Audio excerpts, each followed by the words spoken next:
Чувашия подводит итоги двухдневного визита в республику делегации из Японии во главе с послом Тоёхиса Кадзуки.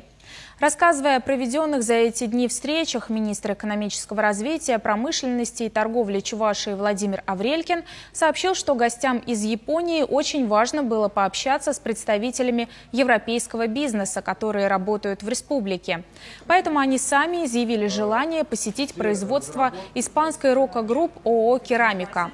На месте им удалось переговорить с руководством предприятия, выяснить, в каких условиях происходит взаимодействие с властью, как вести бизнес в России и, в частности, в Чувашии.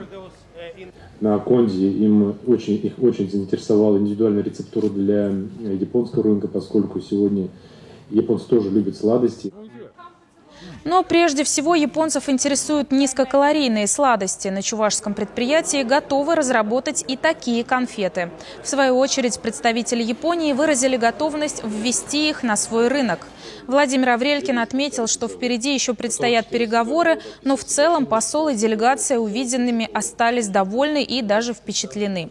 Михаил Игнатьев поручил подготовить конкретные предложения по сотрудничеству с японскими бизнесменами, чтобы их можно было обсудить в рамках экономического форума в Санкт-Петербурге, который состоится в мае этого года.